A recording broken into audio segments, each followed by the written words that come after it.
नमस्कार, राज की बात में आपका स्वागत है। उमर अब्दुल्ला चीफ मिनिस्टर बनने की तैयारी तो कर रहे हैं, लेकिन छटपटाहट गुपकार गैंग के अंदर है।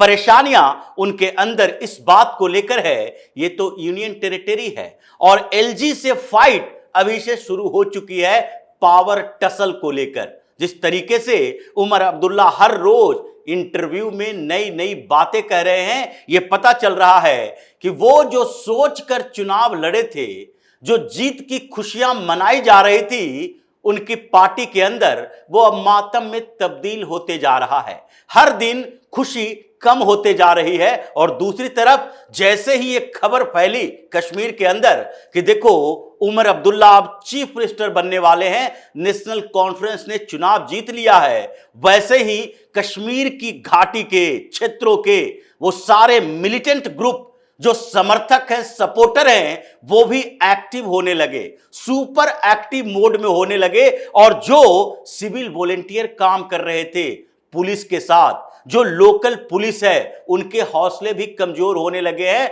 और धीरे धीरे जो इंफॉर्मेशन का बेस आर्मी ने, पैरामिलिट्री फोर्सेस ने कश्मीर के क्षेत्र में बनाया था, वो भी दरकने लगा है। क्योंकि एक दिन के अंदर साउथ कश्मीर में दो बड़ी घटनाएं हुई। उसमें से दो सिविल वॉलेंटियर जो कि पुलिस के साथ काम कर रहे थे, उनका अपहरण कर लिया गया और अपहरण मिलिटेंट ग्रुप ने किया।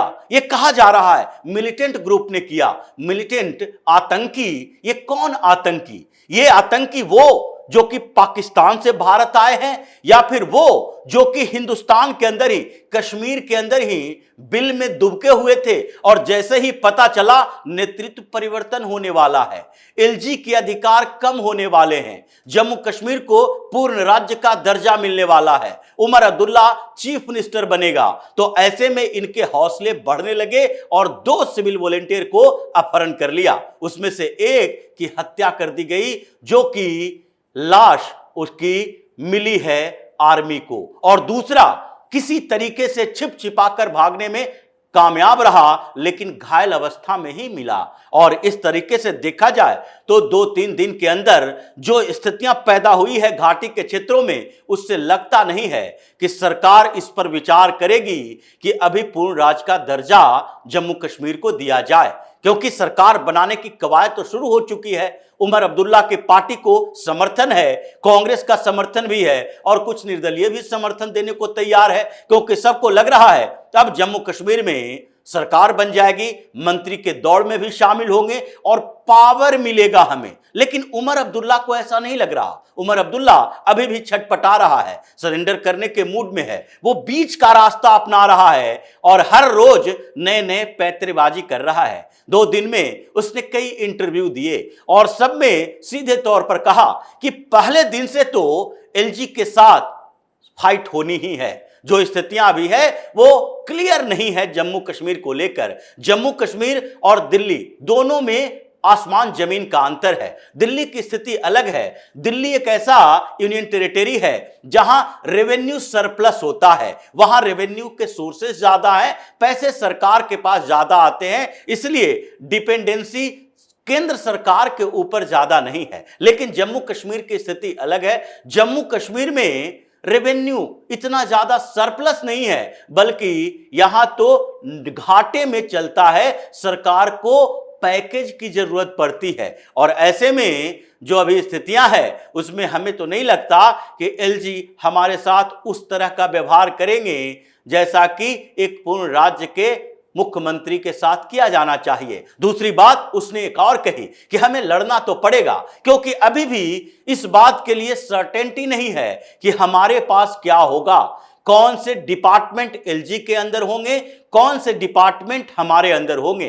जब तक पूर्ण राज्य का दर्जा नहीं मिल जाता हम संघर्ष करेंगे, हम इस मुद्दे को छोड़ेंगे नहीं। लेकिन लगता नहीं है कि रातों रात ये हो जाए, सरकार बने और जम्मू कश्मीर के लोगों को ये लगने लगे कि अब तो अगले दिन से ही पूर्ण राज्य का दर्जा के लिए फाइट करेंगे और वो मिल जाएगा। जो स्थितियां कश्मीर के अंदर है उसमें ये आसान नहीं दिखाई पड़ता है। और डिपार्टमेंट जो डिपार्टमेंट हमारे पास होने चाहिए और जो एलजी के पास होने चाहिए उसकी क्लियरिटी भी नहीं है। अगर दिल्ली की बात करें तो दिल्ली में भी यही स्थिति है, यूनियन टेरिटरी विथ असेंबली, और ये दोनों जगह पर स्थितियां जो है वो दिल्ली से अगर अनुमान लगाया जाए कि दिल्ली में यूनियन टेरिटरी है, यहां विधानसभा का गठन किया गया, यहां मुख्यमंत्री और मंत्री होते हैं, लेकिन यहां 3 मामले जो हैं वो केंद्र सरकार के पास है जिसको एलजी कंट्रोल करते हैं। उसमें पुलिस सिस्टम है और दूसरा लैंड है यानी जमीन का मामला जो है, और तीसरा पब्लिक ऑर्डर है। ये 3 मामले दिल्ली में केंद्र सरकार के पास है, इसलिए अरविंद केजरीवाल को परेशानी होती है, बार बार झगड़ा करता है पुलिस हमारे पास हो। लेकिन इससे खतरनाक स्थिति तो जम्मू कश्मीर में है, जो वोट का पैटर्न रहा और चुनाव के नतीजे आने के बाद जो कश्मीर के क्षेत्रों में यानी घाटी के क्षेत्र में जिस तरीके से प्रो पाकिस्तानी जो लोग हैं वो उभर कर सामने आने लगे। 2 दिन के अंदर कई ऐसी खबरें आई जिसमें जश्न मनाया गया और पाकिस्तान जिंदाबाद के नारे भी लगाए गए। तो उस हालात में अगर पुलिस के ऊपर कंट्रोल एलजी का नहीं रहेगा, सीधे मुख्यमंत्री के पास चला जाएगा, तो स्थितियां कैसी होगी? ये पहले की तरह ही हो जाएगी। पहले स्थितियां कैसी थी जम्मू कश्मीर में? पुलिस के पास अधिकार तो थे लेकिन वो कठपुतली थी वहां की सरकारों की, मुख्यमंत्री की, गृह मंत्री की, राज्य के। और ऐसे में पुलिस के ऊपर दबाव होता था कि आप लोकल लोगों के साथ कोऑपरेट करोगे, उससे टॉर्चर नहीं कर सकते, चाहे वो कितना भी गलत काम कर दे, आप पकड़कर नहीं ला सकते। गांव में अगर आर्मी वाले छापेमारी कर रहे हैं उसको कोऑपरेट ना करो। जो पुलिस अधिकारी थोड़ा कोऑपरेट करता हुआ दिखाई पड़ता था उसको सेंटिंग पोस्ट में डाल दिया जाता था। स्थितियां तो इतनी खराब हो गई कि ये फारूक अब्दुल्ला ही उस समय मुख्यमंत्री हुआ करता था, जबकि हिंदुओं को वहां से मार मार कर भगाया गया। ये आज कश्मीरी हिंदू जो घाटी के क्षेत्र को छोड़कर अपने घर से इतने दूर हैं, इतने सालों के बाद भले ही उनके बच्चे को इसकी जानकारी हो न हो, लेकिन इस जानकारी के साथ उन्हें आगे बढ़ना चाहिए। और सरकार की भी ये जिम्मेदारी है कि जिस तरीके से पीओके के लिए 24 सीटें हमने रिजर्व करके रखी है, उसी तरीके से कश्मीरी हिंदुओं के लिए भी ज्यादा सीटें रिजर्व किया जाए। 1-2 नॉमिनेटेड एमएलए से काम नहीं चलेगा। पूरे घाटी के क्षेत्र में एक एक घर का सर्वे कराया जाए कि कितने लोग यहां से बाहर गए और कहां गए, ट्रैक किया जाना चाहिए। और उनसे एक एक व्यक्ति से यह पूछा जाना चाहिए कि क्या आप कश्मीर के वोटर रहोगे, या अगर दिल्ली में हो, मुंबई में हो या जम्मू में हो तो भी अपने क्षेत्र के वोटर रहोगे। अगर वो वोटर लिस्ट में परिवर्तन करवाना चाहता है तो उसे बताया जाना चाहिए, तभी जम्मू कश्मीर के डेमोग्राफी में चेंज होगा। लेकिन उमर अब्दुल्ला इसी बात से परेशान है कि डिपार्टमेंट, अगर पुलिस भी हमारे पास नहीं रहा, अगर यहां के जमीन का मालिकाना हक, जिस तरीके से जमीन पर अधिकार करने के लिए लोग रोशनी लैंड जैसा घोटाला किया था, तो जमीन अगर ट्रांसफर होना है, जमीन की व्यवस्था केंद्र सरकार देखेगी, पब्लिक ऑर्डर केंद्र सरकार देखेगी, तो हमारे पास रहेगा क्या? हमारे पास तो नली गली के विकास के अलावा कोई काम ही नहीं बचेगा। हम छोटे मोटे डेवलपमेंट का काम कर सकते हैं। इसलिए एक दिन में ही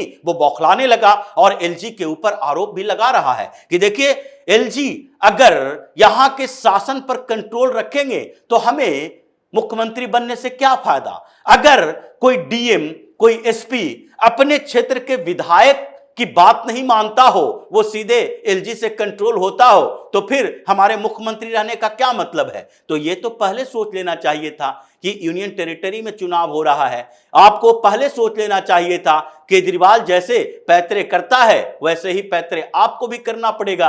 आप अपने लोगों को समझा नहीं सकते, क्योंकि वहां पर ये फिर से वही मोड में आएगा जब फारूक अब्दुल्ला, उमर अब्दुल्ला या महबूबा मुफ्ती मुख्यमंत्री हुआ करती थी और ये लोग पत्थर लेके अपने अपने घरों से निकलता था और लोकल पुलिस डर से छिपी रहती थी।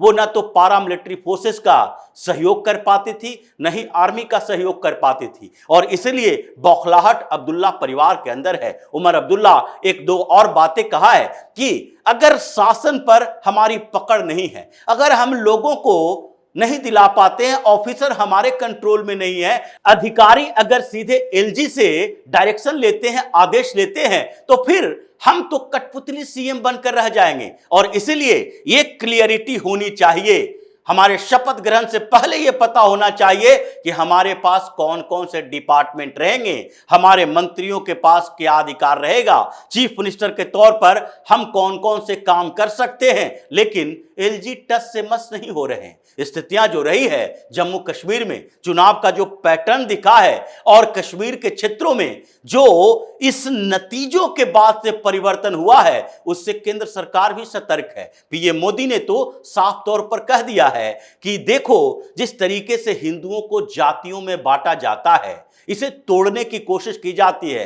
कभी किसी ने यह बात की कि मुसलमानों में कितनी जातियां हैं, मुसलमान जातियों के आधार पर वोटिंग करें। उनका इशारा जम्मू कश्मीर की तरफ भी था, क्योंकि जम्मू कश्मीर के अलावा हरियाणा में चुनाव हुए हैं और हरियाणा के चुनाव में एक मेवात का क्षेत्र छोड़ दो तो फिर पूरे हरियाणा में मुसलमानों की जनसंख्या कोई ऐसी नहीं है जो कि चुनाव को प्रभावित कर सके। ये नूह मेवात वाले क्षेत्र में थोड़े मुसलमान हैं और वहीं पर कुछ सीटों पर वो प्रभावित परिणाम को कर सकते हैं। उनका इशारा सीधे जम्मू कश्मीर की तरफ था कि देखो, कश्मीर की घाटी में हम लोगों ने क्या नहीं किया। विकास के साथ इन लोगों के अलग अलग ग्रुप को अधिकार भी दिए, पहाड़ी समुदाय को एसटी का दर्जा दिया, गुज्जर बकरवाल पहले से जो इन खान पठानों से परेशान थे उनको भी हमने अलग से अधिकार दिए, उनको रिजर्वेशन दिया। लेकिन फिर भी ये लोग क्या कर रहे थे, इन लोगों ने कोई जाति व्यवस्था, अपने आप को विकास, इन चीजों से दूर रखा